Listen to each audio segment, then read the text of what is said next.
All right, I'm going to call the meeting to order at 6:53. I'd like to call the February 12th meeting to order. Roll call, everyone is here except Jessica, Rick, and Josh. Attest to publication. I saw it posted. Thank you, Joni. Approval of the agenda as written. I'll make a motion to approve. Second. Motion by Shelley, seconded by Kelly. All in favor? Aye. Opposed? Motion carried. I will read the district mission, vision, and values. Mission, Bangor Pride, a small school building big futures. Vision, an innovative small school creating excellence through personalized learning and relationships for all. Values, student-centered, safety, opportunities for all, small class sizes, physically sustainable, foster community, continuous improvement, professionalism. Continuing with our Board of Education collective commitment, as a member of the Bangor School Board, I will be an active listener who is open-minded, respectful, and inquisitive. Together with one collective voice, we are committed to forward thinking while strategically prioritizing for our students, staff, and community now and into the future.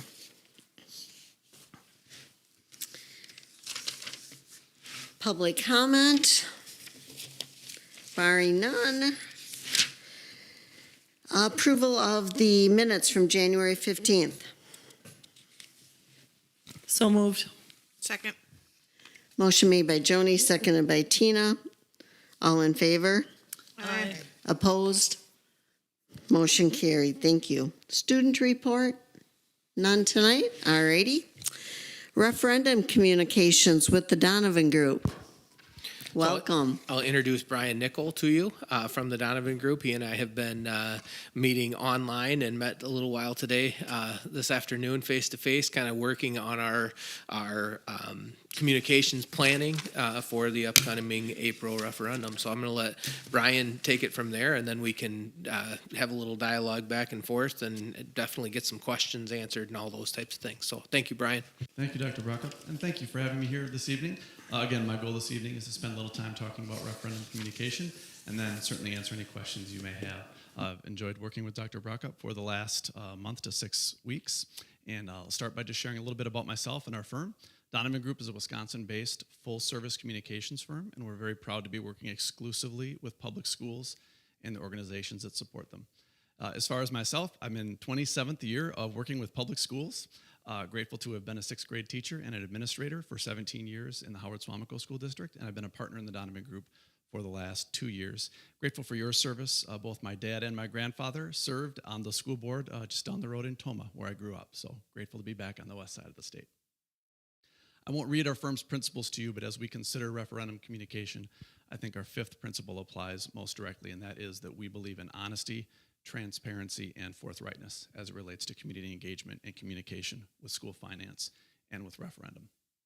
So as our firm considers referendum communication in communities in Wisconsin and throughout the country, we really view that the process for an operational and a capital referendum is largely the same. We think a good referendum process answers 3 questions.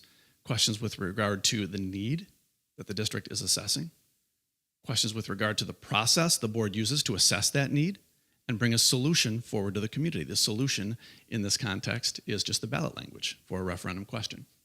So digging a little bit deeper into need, that is really the key of any referendum communication effort in our view. How does the community understand the scope of the district's needs? How does the community understand the process by which the board has assessed the needs and proposes a solution for the community's consideration for those needs? We know that in one community, what is considered a need might be considered a want in another community. So understanding that through community conversations, through community engagement, things like surveys, focus groups, board engagement sessions, all very critical on the front end of referendum communication efforts. As we think about the process, that's just a transparent, clear understanding of the community that the referendum is the work of the board. And the board doesn't take the decision to bring a referendum forward to the community lightly. and that there is a clear and transparent process by which people understand where they can learn more information, where they can give input to a referendum process, and ultimately when and how they can vote to either support or not support the referendum. So thinking in reverse, a referendum ballot question is simply a solution that the board has developed through a clear and transparent process that engages the community to address a district's need. That's how we think about referendum communications. So tactically, and a lot of the work that Dr. Brockup and I have been doing over the last 2 months, tactically, we really want to focus on a message document. I'm going to talk a little bit in a moment about key messages. I think of key messages in a learning sense, putting my teacher hat on, as those learning targets. Those don't change. They're what we want the community to know, understand, and believe as true. So we spent time developing key messages, and then we like to use a document or a format called a roadmap. And those really have two key components. One is those key messages. The other is simply a communications calendar. What are we going to do? When are we going to do it? And who do we hope to reach by doing those things as it relates to community engagement and communications? We'll share some examples that Dr. Brockup has put together so far for this campaign. We absolutely recommend that any district engaging in referendum communications digs deep into their communication toolbox. I know this is not the first time the district has been to a referendum, either for facilities or for operations. But one of the elements that we really focus on and emphasize, although it may seem a little archaic, is actually to send mailers to the community. We know that 2/3 to 3/4 of our voters don't have a direct connection with our school district right now. They aren't a parent in the district, or they're not a staff member in the district. Maybe they had a former connection, or maybe they've never had a connection. And yet, they need to be engaged and need to be informed as to the need, process, and solution of the referendum. We believe that while they are certainly carry an expense for districts, and while certainly they're not as flexible as digital communications, that using mailers and reaching the community via the mailbox is still a critical step in communications. We recommend 2 to 3 mail pieces from that point when the board votes on ballot language. So in an April referendum, that would have been late January typically, up until election day. Lastly, we really want to focus and emphasize with districts that board members are communicators. I typically see 2 types of stances of boards in Wisconsin when we're a district heading to a referendum. One is, we support you, superintendent. We're right behind you. Good luck with your referendum. The other and more successful approach that we see is, we are with you, superintendent. We're alongside you. We're here to help communicate, answer questions, and engage with the community. So we really believe that districts that take on a stance of board members being communicators have a greater chance of success. Doesn't mean you're going to have all the questions or the answers to all the questions. We know the superintendent is going to take a lot of those themselves. But we really truly believe that that stance is important. So focusing on some of the work that Dr. Brockup has done to this point, using our framework. Key messages for the Bangor School District in this referendum campaign. One is that the district is the heart of the community. We don't take for granted that everyone in our community understands and believes and articulates that, so that is one of our key messages of communications with regard to the referendum. We're important. We know you care about us as a school district. We're the heart of your community. The second, and this is nearly a universal message for districts going to operational referendums right now in Wisconsin, is that our state funding model is broken. It creates disadvantages for many districts, especially districts with a low per pupil revenue limit, such as Bangor. Another key message is the importance of continuing that high quality education. Education that students deserve and education that the community expects. One of the challenges, obviously, of serving on a board is that balance between sensitivity to taxpayers and opportunity for students. It's okay to talk about that balance. In fact, we advise that board members, in their conversations with the community, be very comfortable in saying this solution addresses the district's needs while also being sensitive to taxpayers, because that's important. And lastly, a great message specifically for Bangor, because you're looking to renew existing funding. It's a continuation. You're not asking for anything different than the community has approved before. That's a great, strong message as it relates to consistency for the community. So how has Dr. Brockup started to articulate those messages? He's launched a referendum website, which I know is a tool that you've used in prior campaigns. Developed a slide deck for which he can use to template out for different audiences. The example of the mill rate projection and being able to deliver on a board's promise to have a stable or declining mill rate over time is a very strong message and one that's emphasized. He's developed a mailer and flyer, and while I'm not going to read the fine print to you, you're going to see one of those key messages right at the outset of that flyer, talking about the importance of the proud tradition of the school district in the community. So using that communication tool, the key message in the information the district is sending out. As we think more broadly about referendum communications, I really like this framework. In my former role as a director of communications in a school district, the Howard Swamco School District just outside of Green Bay, we had 3 referendum campaigns in 5 years. And one of the things we learned as we were developing messaging for those campaigns was that we have different types of voters in our community. And this is a universal framework. You have yes voters. I would consider myself and my wife an example of yes voters. You probably don't need to tell us what the project is for. You probably don't need to tell us what the tax impact is. You have our support. We're going to vote yes to support your community. Now, the good news is you have yes voters in your community. The bad news is it's going to be a small section of your community. Now, similarly, you're going to have no voters in your community. I'm going to use my great aunt as an example. She's long since retired. She's on a fixed income, and she is not interested in learning about what the needs of the district are. She is only interested in learning about whether or not there is a tax impact. If there is, she votes no, and that's okay. We say often no referendum in Wisconsin has ever passed 100 to 0. You're always going to have some no voters in the community. They're also a minority. The vast majority of your voters in your community are swing voters. Those are the voters that we want to conceive and keep in mind when we are developing our messaging, because any message aimed at a swing voter is going to inform a yes voter and inform a no voter. And ultimately, the goal of referendum communications is to have every voter be informed. We can't advocate for a specific outcome as district employees and as board members in our collective role, but we can advocate for every voter being informed so that when they go to the ballot box, they know what they're voting for and why. So when we think about swing yes and no voters, those are voters who want information. They want to know the process the board is using to assess needs. They want to know the process that the board is using to develop a solution to solve those needs. Sometimes you might find that people will vote yes or no based on whether or not they agree with that solution. They might want the solution to have a different tax impact. Those swing voters make up the majority of your population, and if you point your messaging towards those voters, your yeses and your nos will also benefit. We often talk about how vocabulary matters when communicating about school finance. It's a complex, incredibly complex topic to engage the community with. It's not something that easily fits into an elevator pitch or the conversation in the produce aisle. So words do matter. And as I think about some of our outstanding business managers in our school districts across Wisconsin, they have a very specialized and specific vocabulary that they use. And yet we know we can break down some of that misunderstanding and barriers to understanding by simplifying our vocabulary. So one of the things I like to talk about is cost. Cost is a word that describes the amount of an expenditure. It's absolutely appropriate to talk about cost. And yet when we're talking about the investment of a referendum, be it facilities or operations, we can talk about value. It's the worth of something. Something can have a cost and a value. Those words mean something similar, but they're not interchangeable. And then similarly, the impact of something. The impact is the results gained by the cost or by that investment.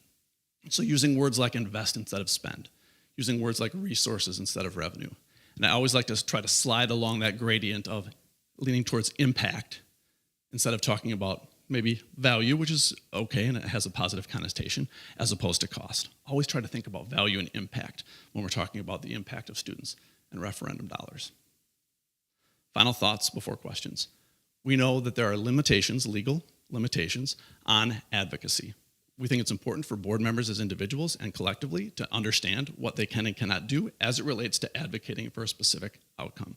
We advise very conservatively and cautiously to not advocate. We don't want any individual in the communities to suggest that the board of the district is investing funds for a specific outcome because that's illegal. We do think it's important for board members and districts to advocate for every voter being informed. Remember to be informed, remember to vote. That's a great message that resonates in communities. As we said before, be sure to make sure the board owns the referendum. What we mean by that contextually is we don't want the superintendent to be so far out front and so far leading the referendum communication that people might choose to base their referendum vote on their personal opinion of the superintendent's leadership style or a decision that superintendent may have made. We know that the referendum is a board process. The board brings that question forward to the community. Keeping the board out front alongside the superintendent is the key for success. Don't overreact to social media. The good news is social media is a free tool to share information. The bad news is everyone can access it and they can share all types of information, some of which may not be true. So as we get towards election day, what we often see in districts is some intensity, both in tone and in information that is not true about a referendum. The key is to have confidence in our ability to deliver our key messages, have a consistent conversation with the community, and not to overreact when that social media bubbles up in the weeks before Election Day. We almost always see that happen. So that's a key point to keep in mind. We tell the whole truth. We're going to answer questions that come to us. We're going to be direct about the tax impact and the needs of the school district. We're not going to be afraid to address elephants in the room. What we see in districts similar to Bangor is there might be confusion when the district has recently had a facilities referendum.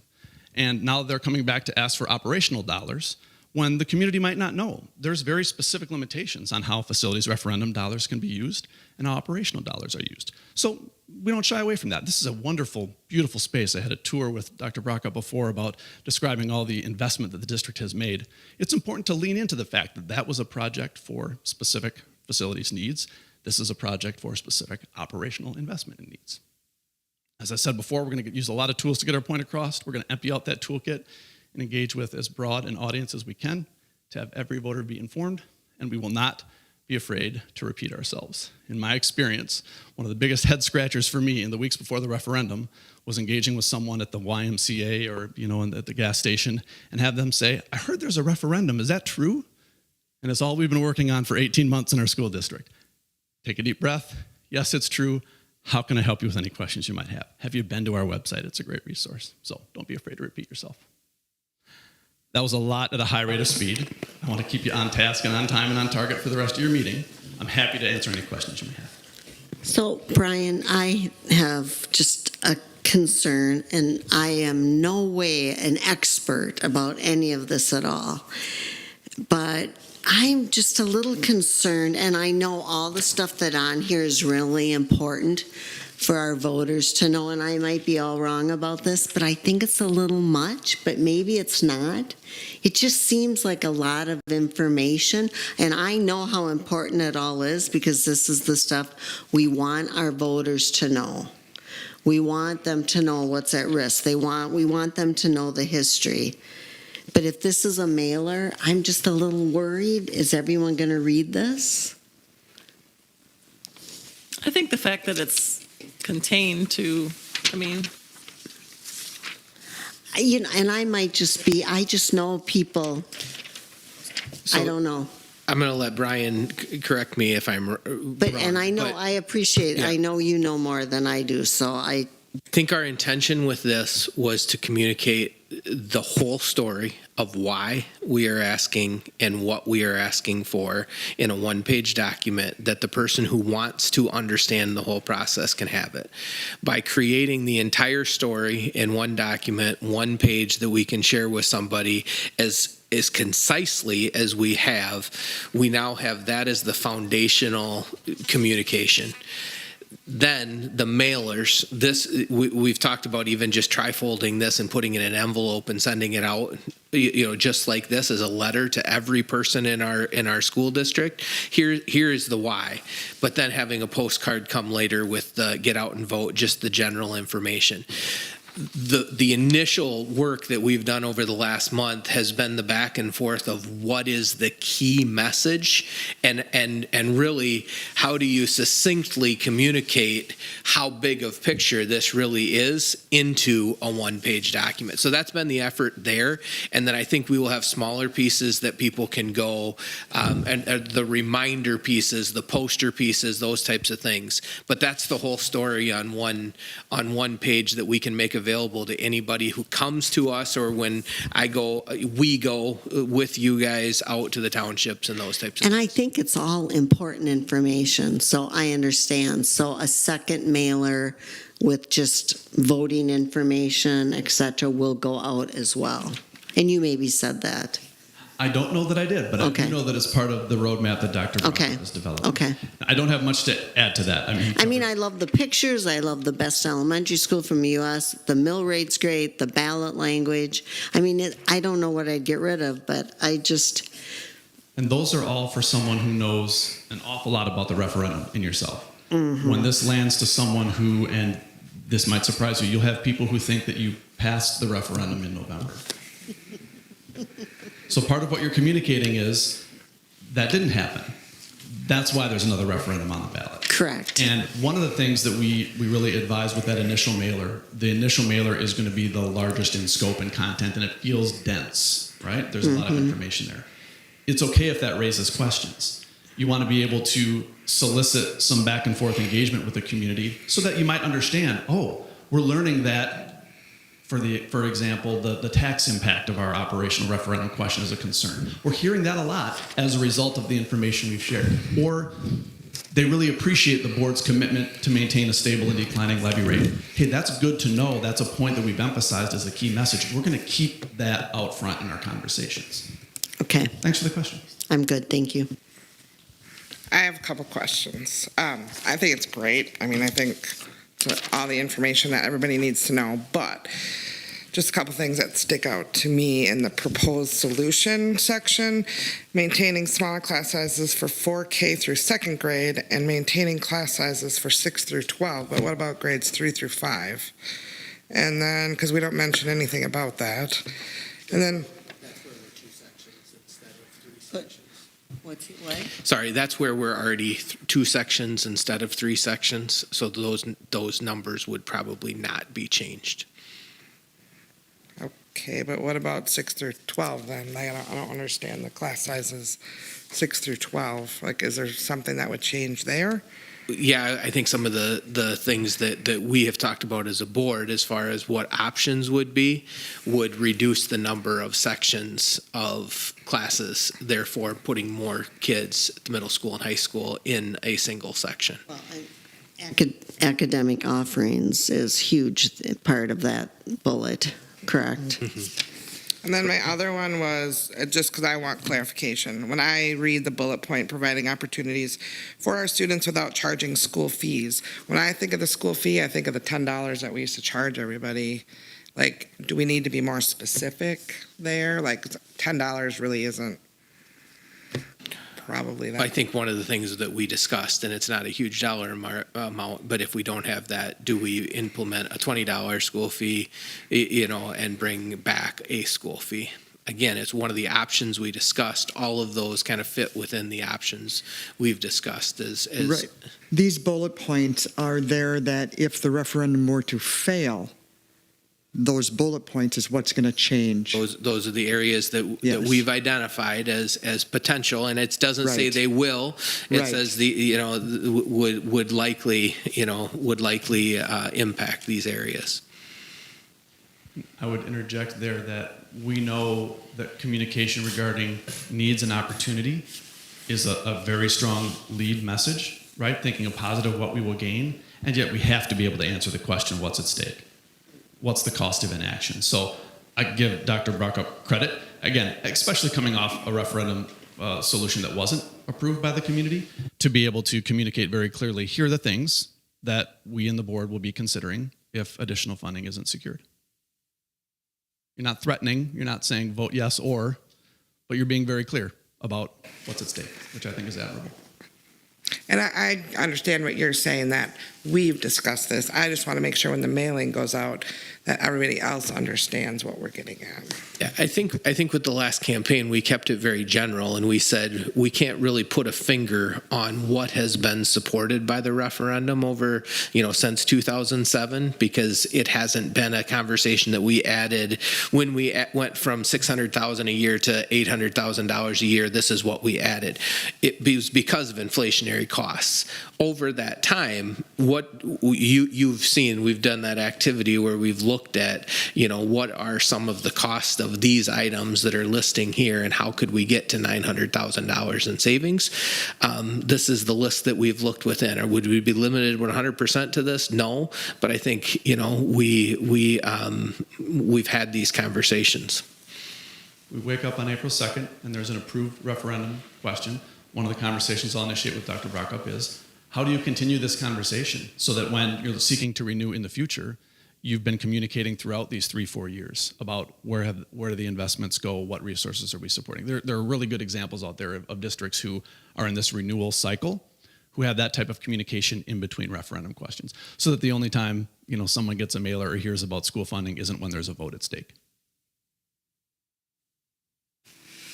I think the concern that I see or I have is the mill rate projection and the estimated levy rate for the fact that we don't control the levy, and explaining that to the taxpayers ahead of time, they're going to look at this, see 9.37, 93.4, and 9.24, and I'm going to assume that's what it's going to be.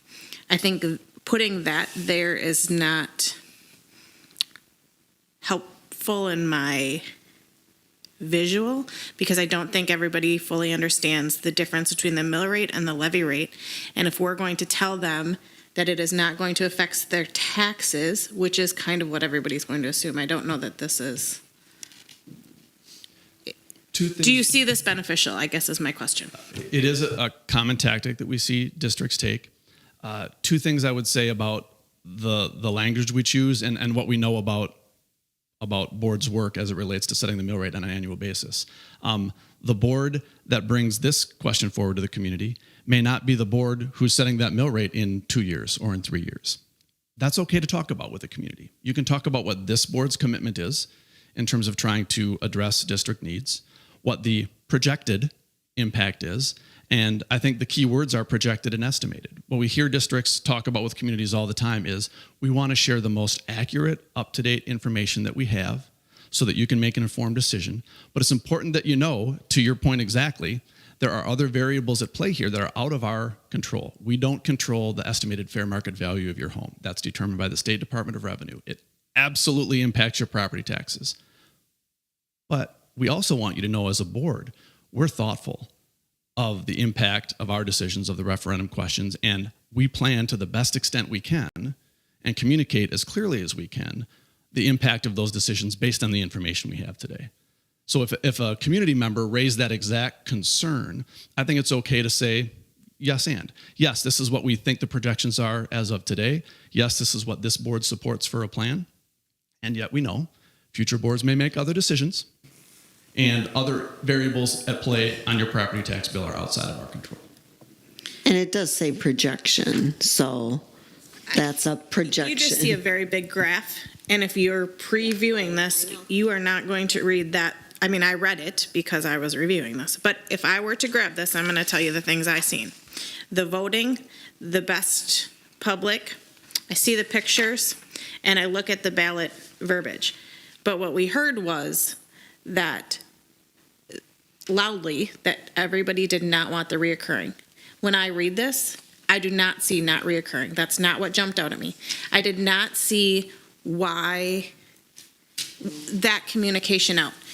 I see what we need, and I can read how great we are. Great school, wonderful. I don't think that's why we got to know. I think we got to know because it was a reoccurring.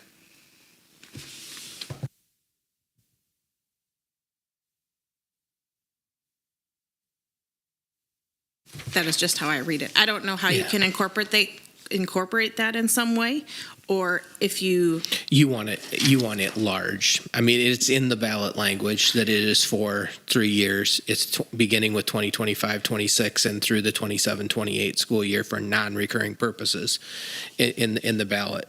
So, Or do you have another thought, Tina, or what are you thinking? No, I just like when you. I mean, you want to as a board member, when you read this, what are the things that you've seen? What did you pick? Did you see not reoccurring? If you voted last time, and that was your reason to say no, and you read this now, does this tell you or answer why you answered no then? I guess that's my question.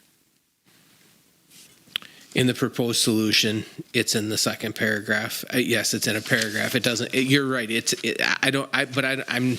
I'm struggling with. I think it's great. I don't how we put that out there.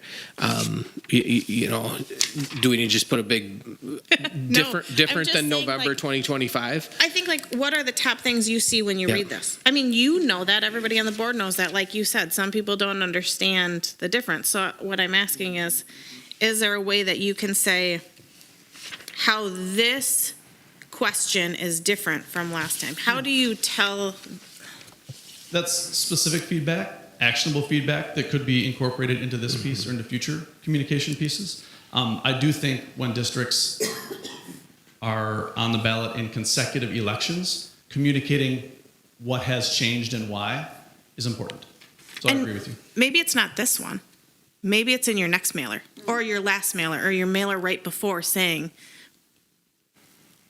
you know, But you're right, it needs to be a pinpoint of communication at some point. If not in this one, it needs to be. Yeah.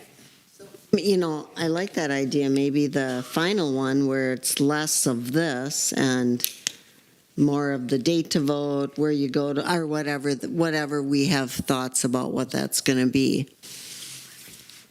And certainly an That item might be on the better frequently asked time. questions page of the website, right? Because It is on there. Yeah, it's already there. Yep. So frequently asked question clearly from your research and conversations based on last November. But to your point, not everybody's going to do the digging research and read the second paragraph on the second page of this. They want to see that pop out at them.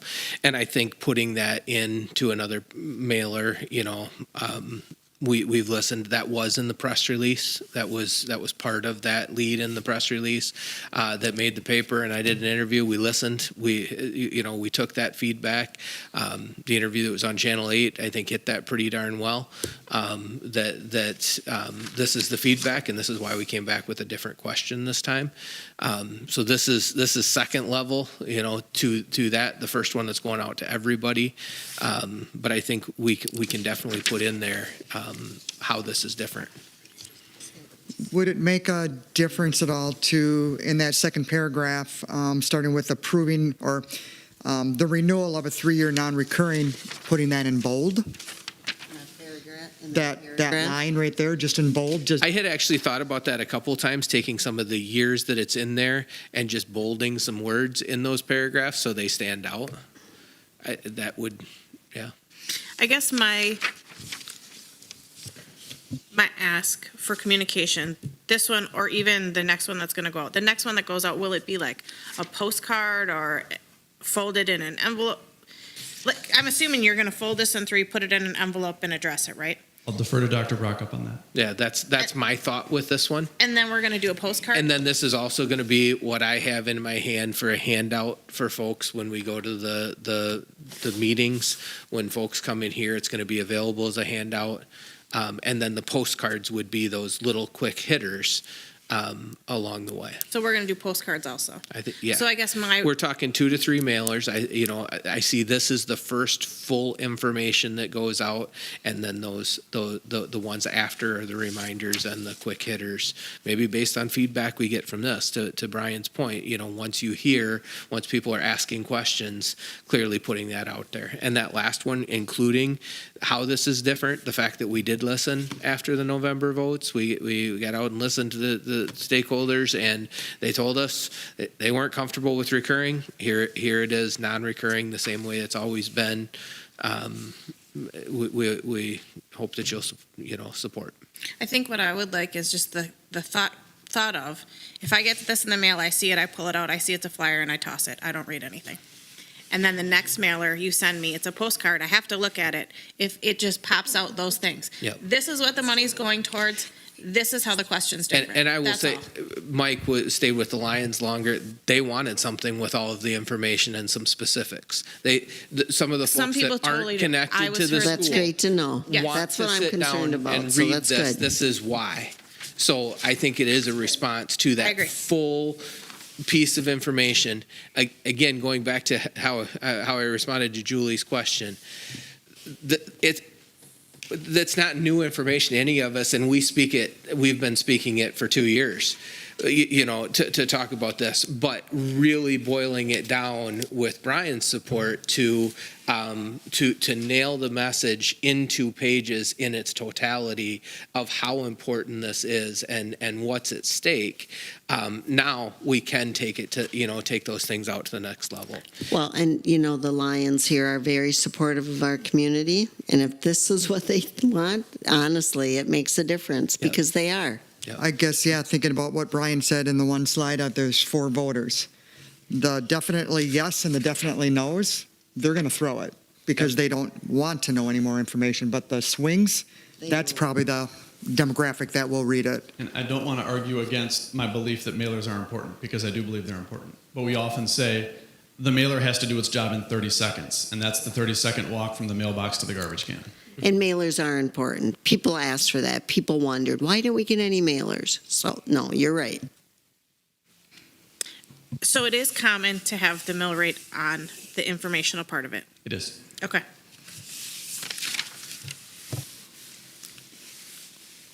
Any other questions for I Brian? just know there's an Go ahead. awful lot of people that don't understand mill rate. I think it's important, but I don't think there's enough time in the day or enough ink on the paper that's going to make people truly 100% understand it.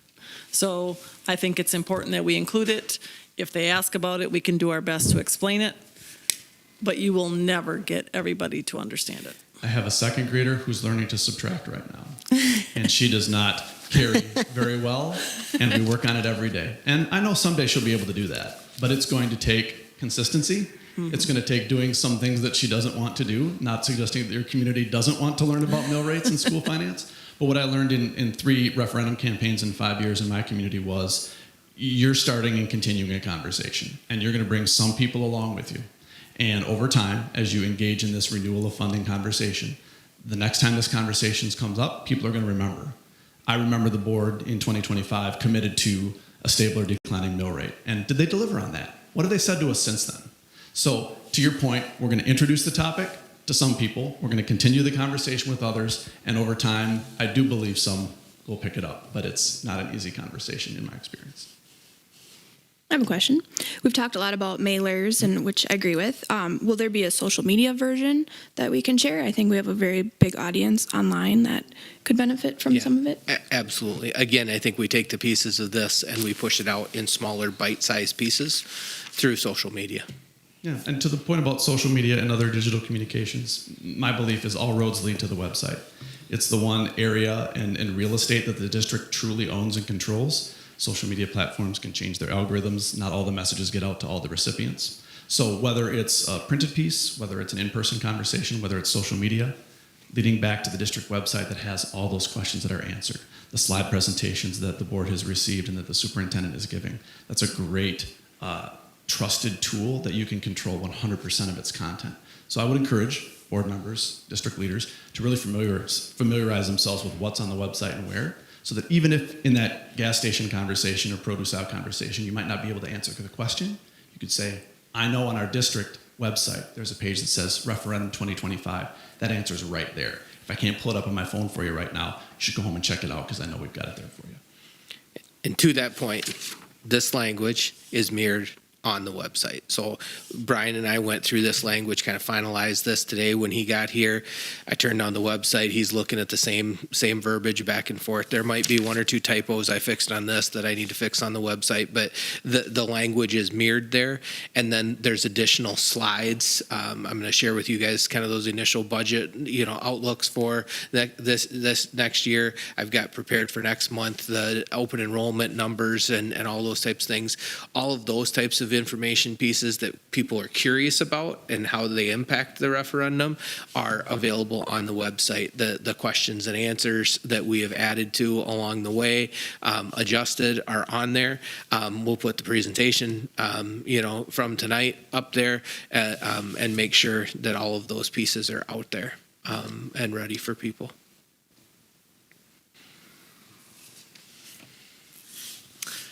All right. Again, I appreciate Brian driving over in a snowstorm. Drive safe. Yes, thank you, Brian. Born and raised in Wisconsin, I've done it before. Thank you. Any other questions? Thank you very much. Thank you for your time. Thank you, Brian. Thank you. All right, moving on to Board President's Report. State Education Convention. David and I attended in January. A few weeks ago already. Couple of good things. So Wednesday morning, every year they have a CISA breakfast, so I attended that. Then the keynote speaker and the keynote address. First of all, we heard the Winneconne Band, and they were magnificent. And then we had a keynote speaker, and I don't remember his name, David. He was from Texas. Swindoll. Yep. He was funny, but made the point, it's those negative people in your life and how do you change that around, and very thoughtful but funny, and I think the audience really liked him.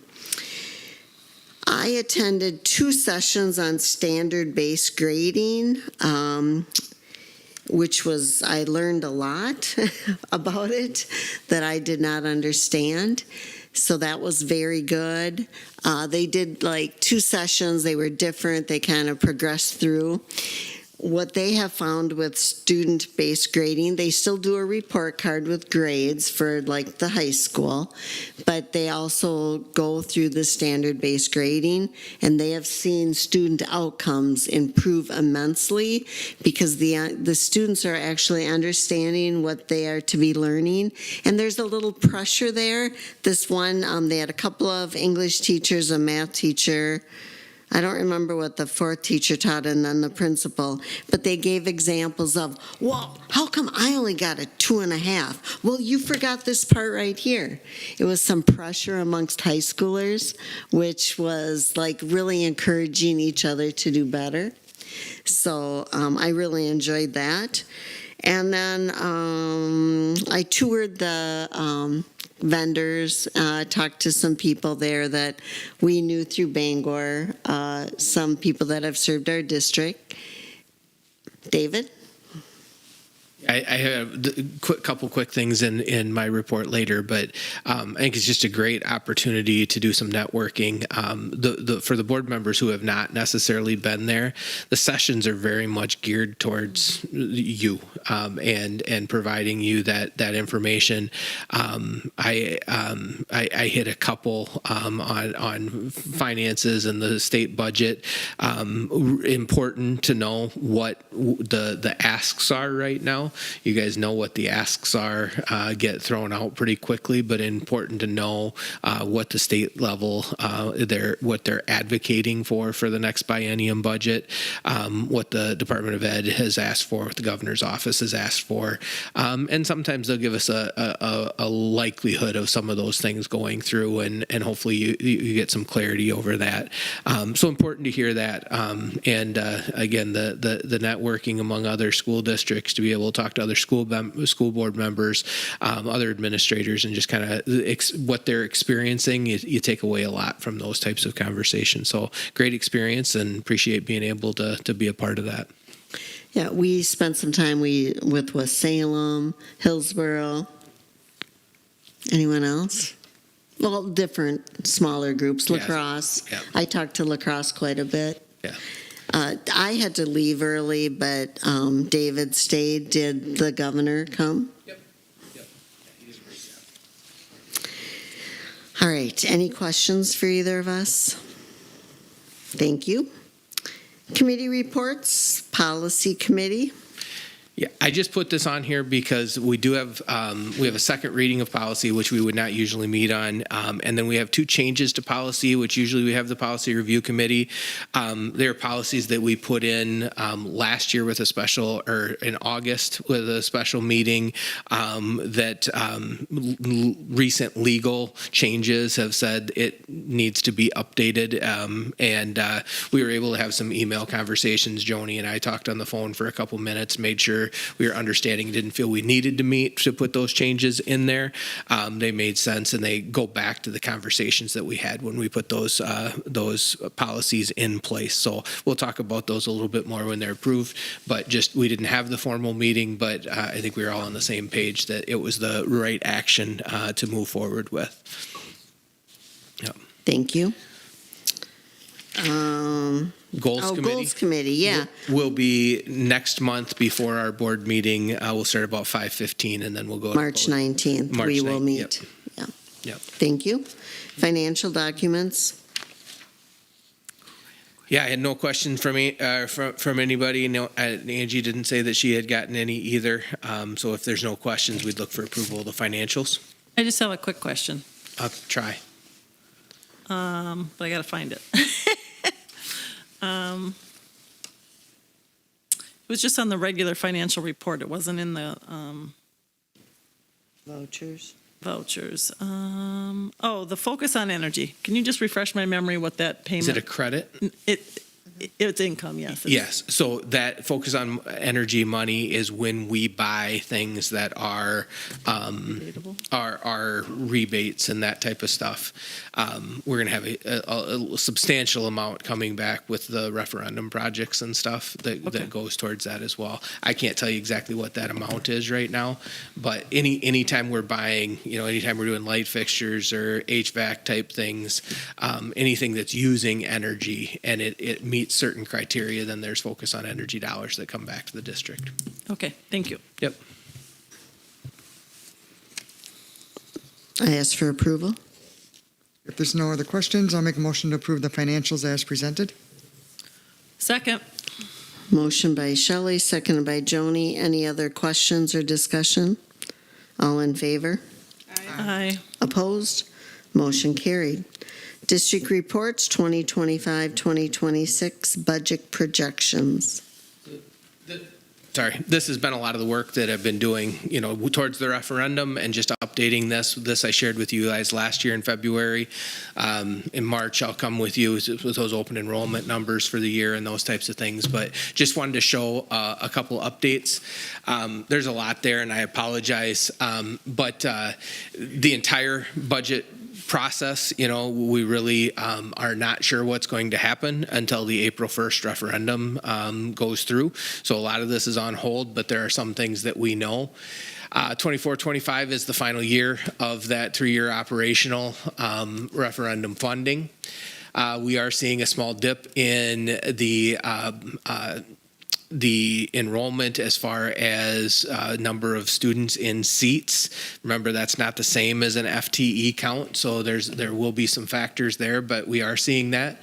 We are anticipating the $350 per pupil revenue limit increase, as is in law that it will continue each year.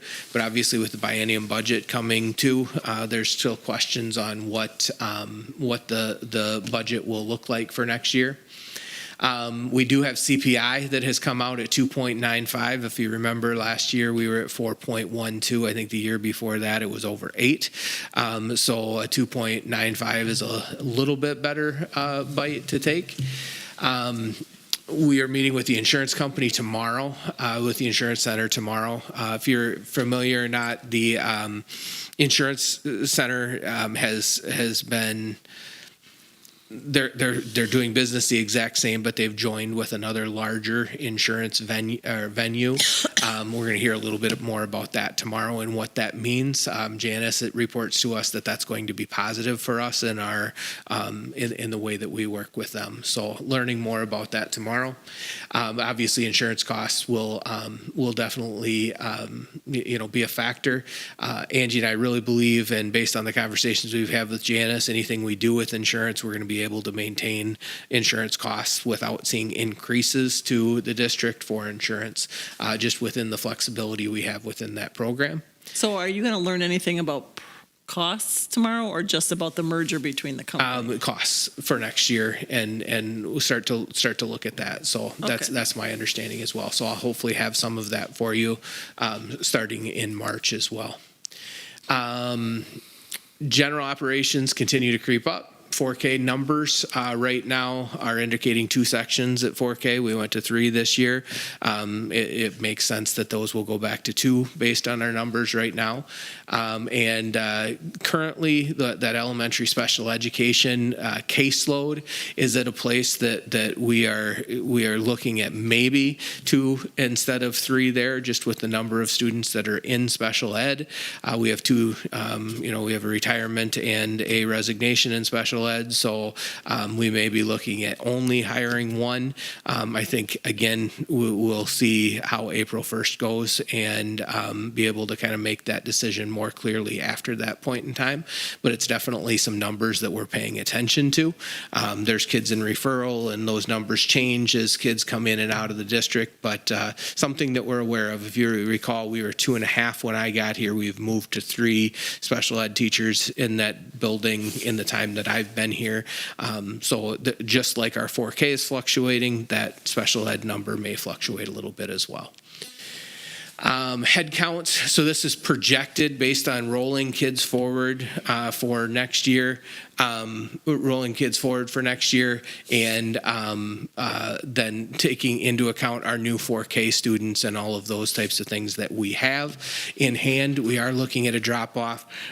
Really, that's 63, I believe it is, leaving the senior class, and 36 coming in at 4K is the biggest part of that change.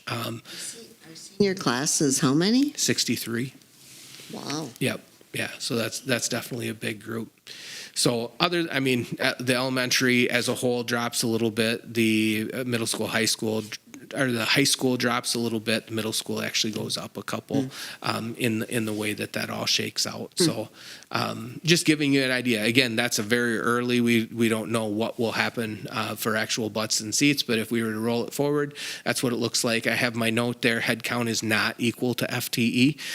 Remember the factor of whether they're a resident, whether they're open enrolled, even the open enrolled outs count differently for us, and all of those types of things as well. So that just, again, information at this point in time.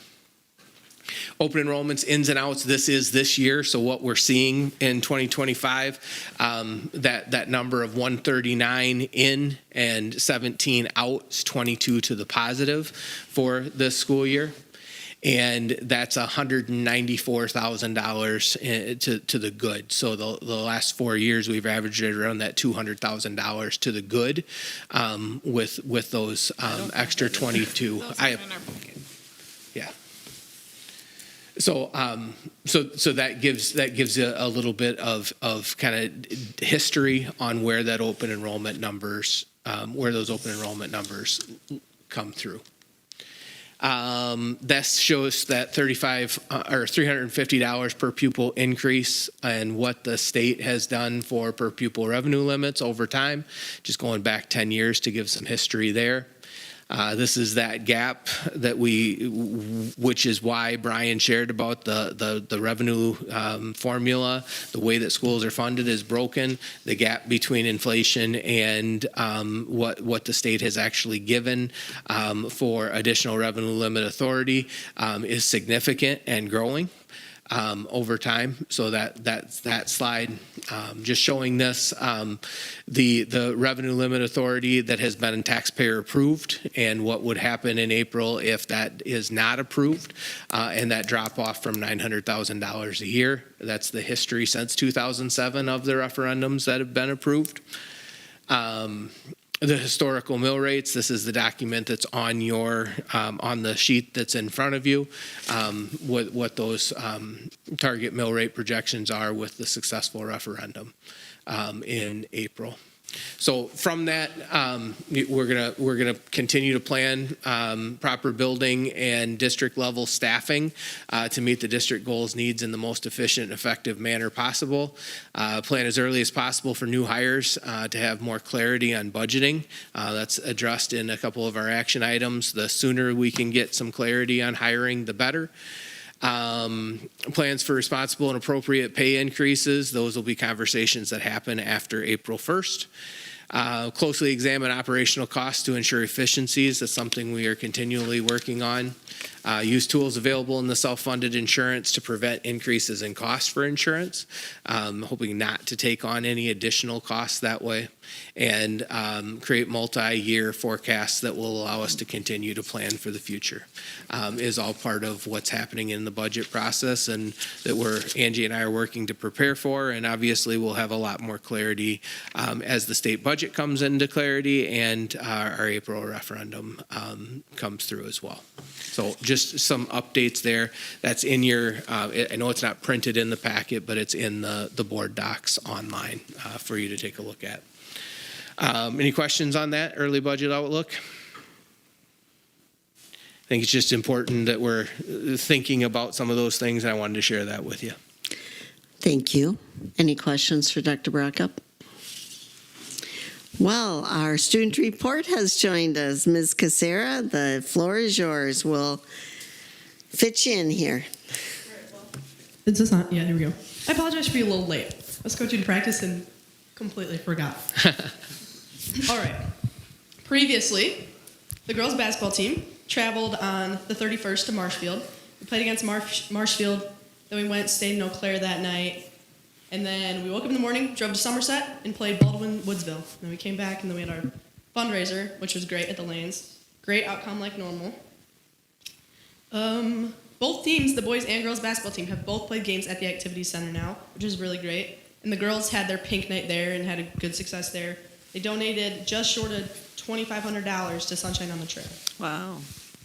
The Pops concert was Monday night also at the Activity Center, and they had a really good turnout. Mr. Saturgasky has gotten the a cappella group started again on every Wednesday morning, which sounds very fun to me and interesting.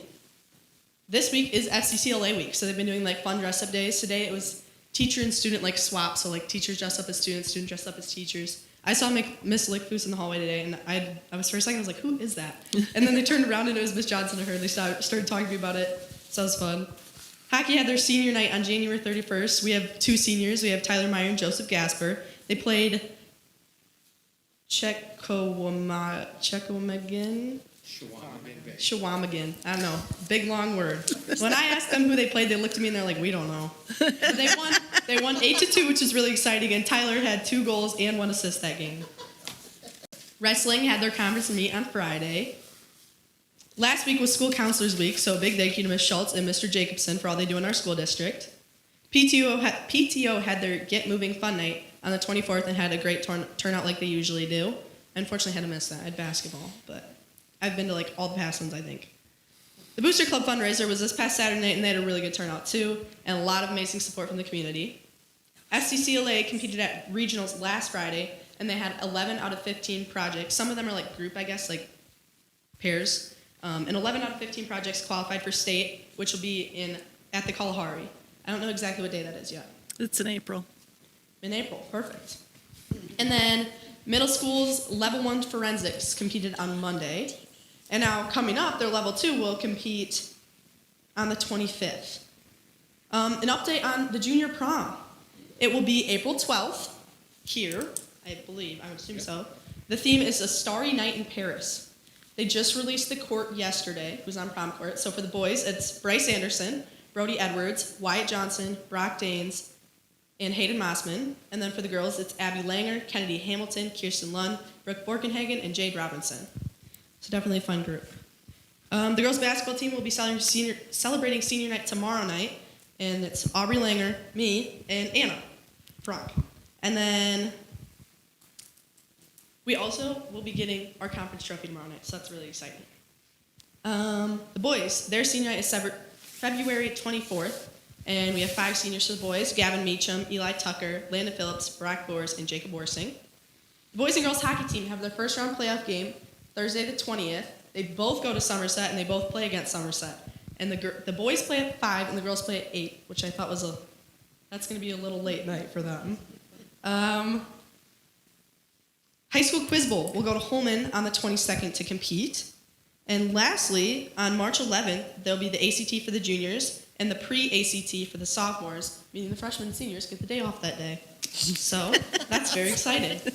And that's all. Thank you. Sophie, our meeting would just not be the same without you, so We were kind of I missing appreciate you coming. I got done practice, and the lady I coached, she goes, we forgot about your school board meeting. Oh. I was like, we did. I was like, I guess I'll go see if it's still going on. You have a lot on your list, so thank you. You are good. You are good. Thank you very much. All right, next, new policy, second reading, volume 33, number 2. What is it, 5601.03? Yep, this would have been on last month's agenda as the first reading. This is the second reading, the alternatives to expulsion and reentry plans. So just looking for the approval of this for the second reading. I'll make a motion to approve the second reading of new policy 56.03. Thank you. I'll second that. Motion made by Joni, seconded by Shelley. Any further discussion or questions? All in favor? Aye. Opposed? Motion carried. So a policy revision? So this is the policy revision that we communicated via email, and I talked with Joni about our existing policy 2266. We did not change in August at all. We simply we added one line to it that said that this still applies for anything that happened before August 1st of 2024, and that the new policy would cover anything moving forward. Neola, talking to Bob Butler as well, the recommendation is that we remove that line, the sunset line that we had added to it, and basically making this our policy again. So it's reverting back to our policy before that August meeting by making this change. And then the next action item you're going to see is rescinding the new policy we put in place. Basically, there's been legal action taken against the Title IX actions or the Title IX policies that were implemented in 2024 and required for school boards to adopt.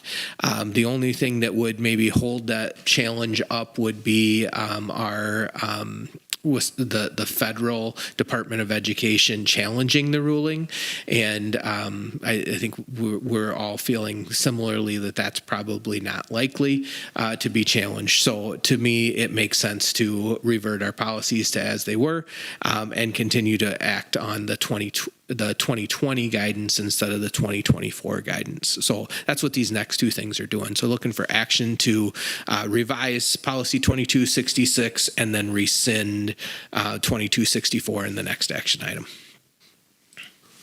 I'll make a motion to approve the revision of Board Policy 2266. Second. Motion made by Kelly, seconded by Joni. Any questions or further discussion? All in favor? Aye. Opposed? Motion carried. Then to rescind policy 2264. I'll make a motion to rescind Board Policy 2264. Second. Motion made by Joni, seconded by Tina. Any questions or further discussion? All in favor? Aye. Opposed? Motion carried. Thank you. 2425 retirement incentive.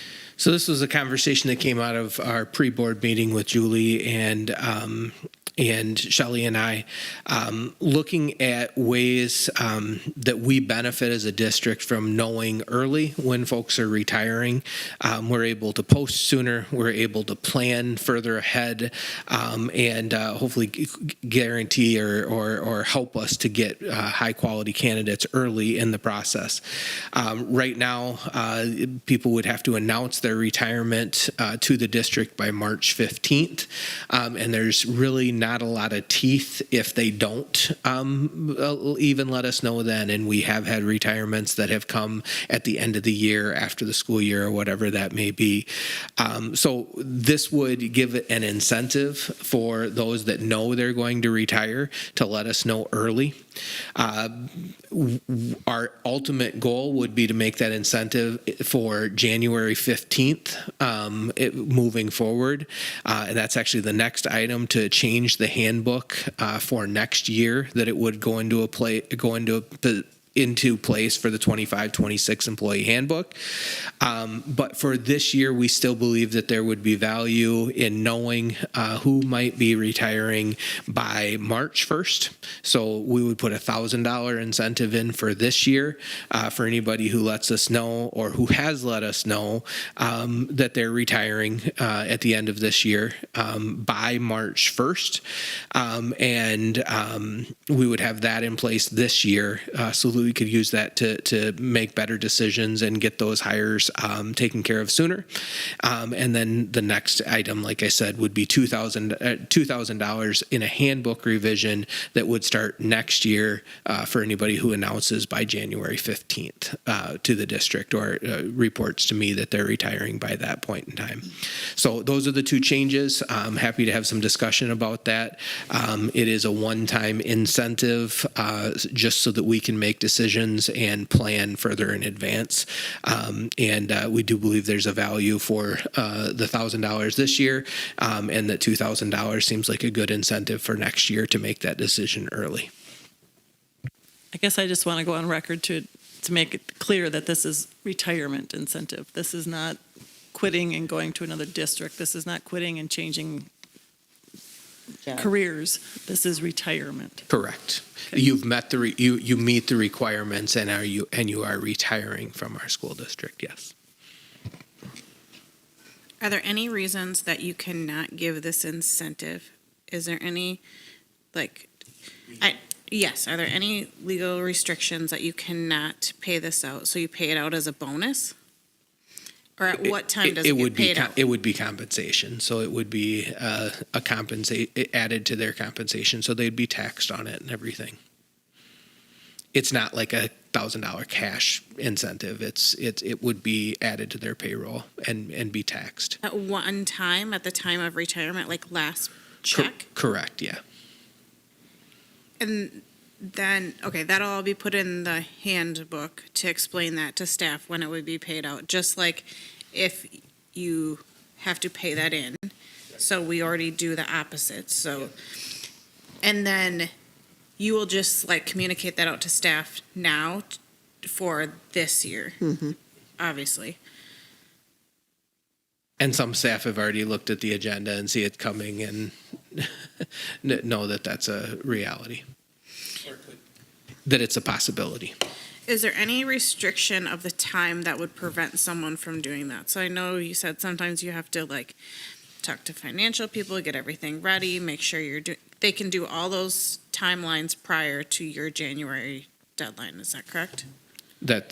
Mike, you just went through your meeting at the state and being able to have that, you confirmed all of that. You were able to do it before January 15th. There's no, you can't do it 2 years in advance, but you can do it far enough in advance. Yeah, you can a year in advance. I guess that was my question. We're not setting an unrealistic date out there. That's a No. good question, Tina. Not at all. Especially with the retirement package. Yeah. I suppose people would have circumstances where something might come up, but if you plan and you're planning and you're thinking about it, it's doable. We're not changing the date of March 15 that they are supposed to let us know by. We're just incentivizing them letting us know earlier. Well, and if you put it in January, but you're not getting paid till the end of your contract anyways, there's still time in there that may change. So Correct. I feel If they like there's a change their cushion. mind. Yep. They're not going to collect their $1,000 and then say, "Ooh, I guess I changed my mind." Well, I don't think it's going to happen. It's only $1,000, but I see the incentive. I see the.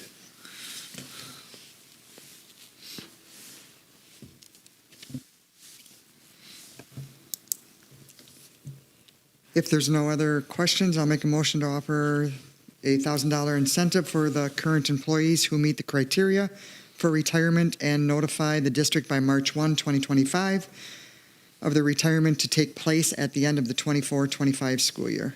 Second. Motion made by Shelley, seconded by Kelly. Any further questions or discussion? All in favor? Aye. Opposed? Motion carried. Thank you. So the handbook revision.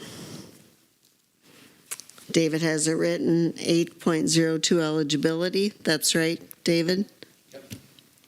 That's the paragraph directly out of the handbook where I think it applies. And the yellow highlighted is the line that would be added. And with any type of incentive like that, it's paid out at the end of the year or taken at the end of the year. Did you run this by chance? Okay, so it can go in as actual wages and not as a bonus for tax. Okay.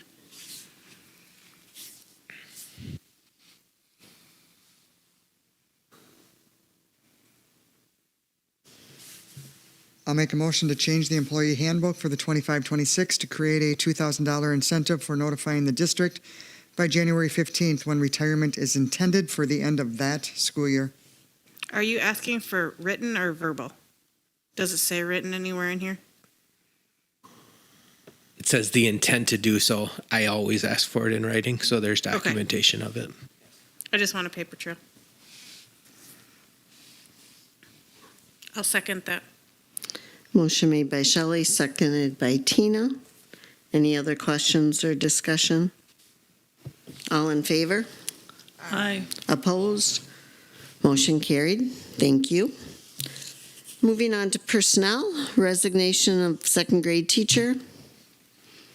I'll let Mike speak to this one if you don't mind. Michelle Mike. has a little note here for us. Go ahead, Mike. Yeah, Michelle Lorenz, when I started here 6 years ago, she was part-time for our 4K programming. And then just through life and family and all of that, she had a desire to move to full-time.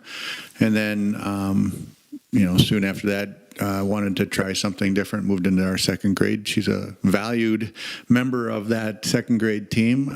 That is a team that works really well together, and certainly working with Michelle for the past 6 years has been just a privilege. She's a great educator. She's really a great employee in every way. I wish her the best. She's choosing to leave the profession and change gears, go back to school, get another degree, and move in a different direction. So wish her the best, and certainly it's going to be a new adventure for her.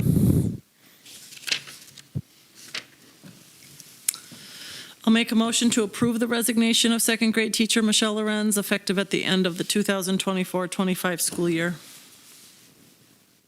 Second. Motion made by Joni, seconded by Kelly. All in favor? Aye. Opposed? Motion carried. Resignation of high school math teacher. I know that Rick would have liked to talk about this a little bit, but you can see from the letter from Seth there how much this time in Bangor has meant to him, and kind of getting his career started. He student taught with us, was absolutely outstanding, and has been one of our high school math teachers for 2 years. Has an opportunity to go back home to more of the central part of the state. Where he and significant other are both from, and definitely something that means a lot to them to be around family. He didn't necessarily anticipate it being as soon as it is, but it makes sense for them and it works for them. And we wish him the absolute best and thank him for his time that he has dedicated to the school district over the last couple of years. Look forward to him finishing out the year and helping with baseball this spring and all those ways that he's helped contribute to the district. So looking for the approval of the resignation for Seth Coker.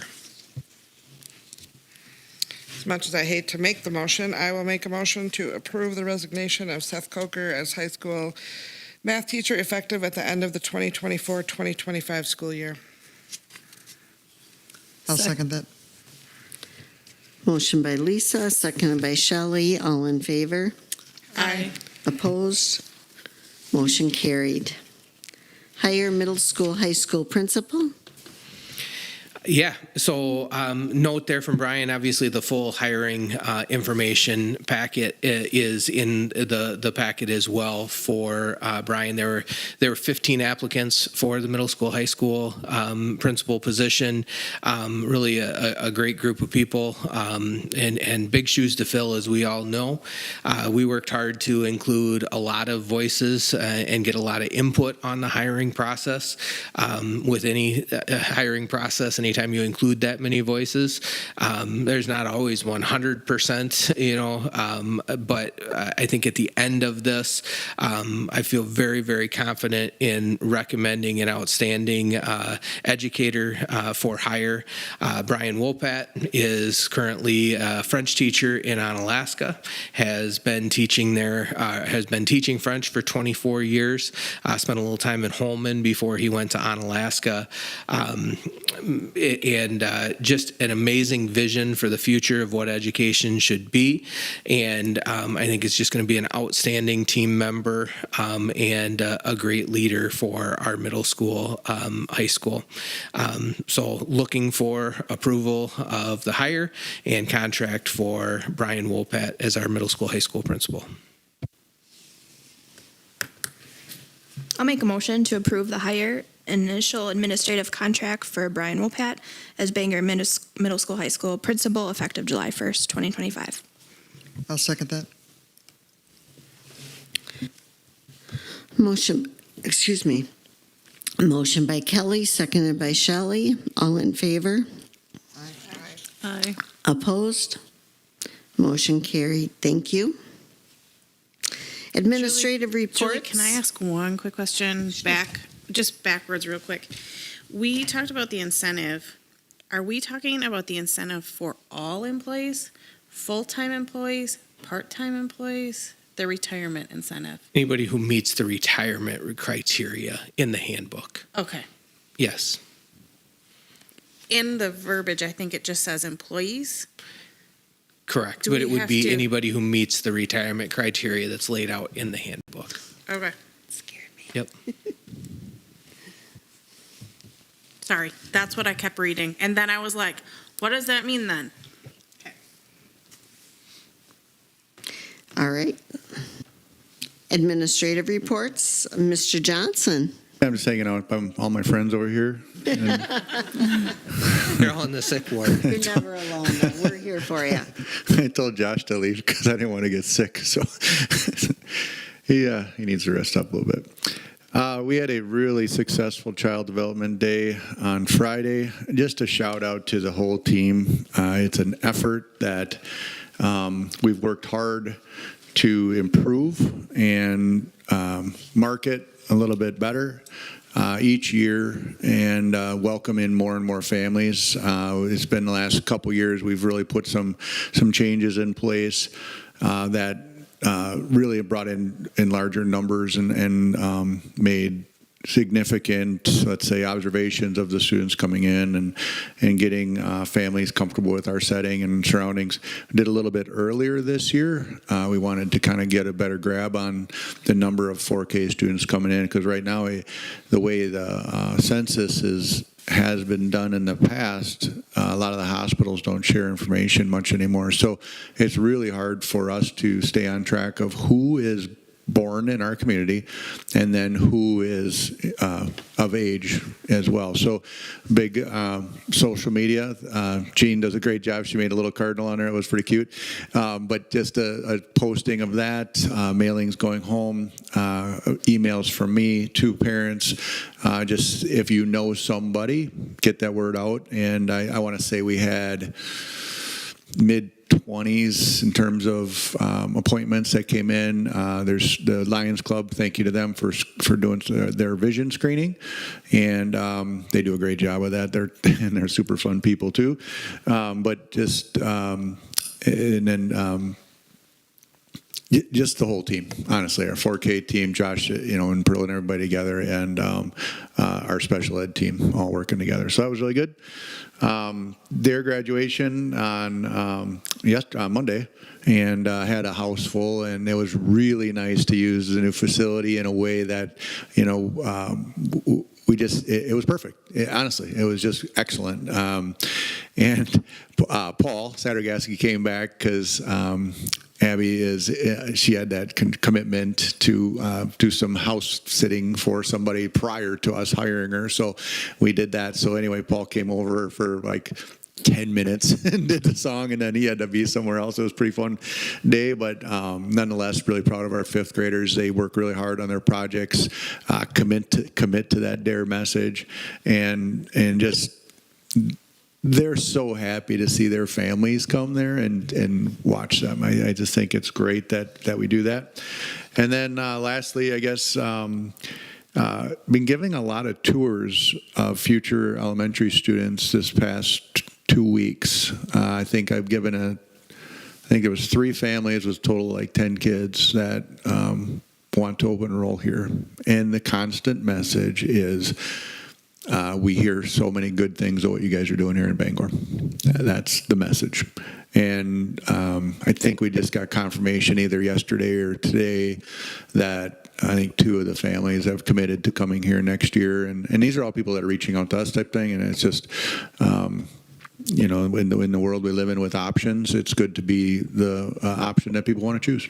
So that's kind of a good place to be. I wanted to make you aware of that. Any questions for Mr. Johnson? Thank you. So, Dr. Braca? Yeah, Rick just texted me and I updated, he said, update your screen because he's got stuff. So he's watching from home and trying not to cough up a lung. But he gave me some information. There's some student art that I would really encourage you to take a couple clicks through and look at that. That is going to be displayed at Easttown Mall in Madison. So there's some pictures in there of that. So exciting stuff for our students. National History Day nomination. Carly Bauerichter has done just an amazing amount of work with the National History Day. Our coordinator has been nominated for consideration. Reading this for the first time, so I apologize, for the 2025 Teacher of the Year Award in the senior division by the National History Day program.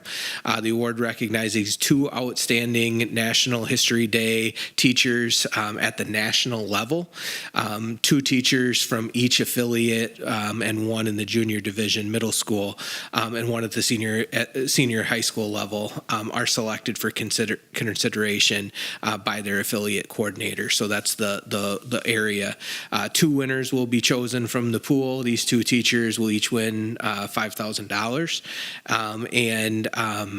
The National History Day affiliate coordinator has selected Carly to represent the senior division and taking into her account her involvement in National History Day over the last few years.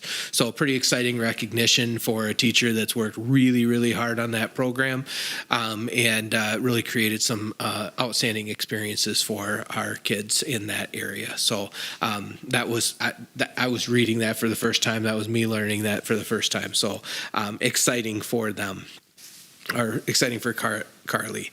Attendance update, I think Rick did have the numbers pulled and he can share that with you next month. I know Rick and Mike have both been working really hard on the attendance and the letters and lots of phone calls and communication with families, and things are continuing to improve in that area. So he can give you a little bit more update on that next time. For mine, we talked a little bit about the state convention, with outstanding experience down there. I wanted to share with our facilities being updated. Mike Stang is very involved with the local, especially the surrounding schools and the WASBO custodial group, and really learns a lot and networks well with that group. They host 4 summer statewide convention type things for custodians and their teams and all those types of things. And Bangor has been selected and will host the Western region custodial conference on July 16th. So we'll be using this space, using this building, doing some tours of the facility upgrades, all of those types of things. Kind of an exciting thing and a great way to show off the district to some of the other folks from around the state. All kinds of vendors will set up and they'll be able to see the different equipment and everything that's available there. So I really commend Mike for his work on that committee and a kind of an exciting way to show off the district. 2 shares then, the other quick ones, establishment of a FCA, so Fellowship of Christian Athletes. We had a junior young lady come to me and approach me about having a chapter of Fellowships of Christian Athletes here in the school. Board policy 5730 lays out what's acceptable and what's not. It absolutely is acceptable. It's initiated by a student, and there's a whole set of criteria, and I'd encourage you to take a look at that about who can be involved in all of those types of things. It is taking place during lunchtime, so it's not during instructional time. They are going to one of our classrooms. We have a teacher that's kind of there to supervise but not participating in that. Rick and I sat down with the student and the teacher and kind of reviewed all of their, what board policy says they can and can't do. And they're 100% on board, and it's going well. They've had some good numbers showing up the first few weeks that they're doing that. And I commend any of our students for taking that initiative and putting something like that together, having some, adult conversations about what are the expectations of running a program like that. So I commend them for their work on that. Other than that, elementary principal interviews, we're rolling on for 2/19, so next Wednesday night, a long night, looking at probably 5 interviews that night, starting at 3:15 in the evening and heading on from there. So more to come on that from the board, but just wanted to put that out there for our timeline there. Any other questions? Thank you. Removal of items from the consent agenda. Consent agenda items are current openings, establish of a Fund 21 for activity account for our school store, and then the girls' basketball overnight field trip request. What was the girls' overnight field trip? So if you remember, it came before? in literally the night before our last board meeting. So that was the trip that Sophie talked about. I shared it with you in my report, and I said I approved it because Okay, it so just it's came passed. in. That's what I thought. But that is the formality. The board it is board approved for overnight Tina, trips. I asked the same thing. Are they going somewhere again? I didn't remember. I told you I'd have it in here this month in the consent, but kind of a formality there. I make a motion. Go ahead, Julie. I make a motion to approve the consent agenda. Second. Motion made by Shelley, seconded by Tina. All in favor? Aye. Opposed? Motion carried. I ask for adjourn. I'll make a motion to adjourn. Second. Motion made by Tina, seconded by Joni. All in favor? Aye. Opposed? Motion carried. Meeting is adjourned. Thank you.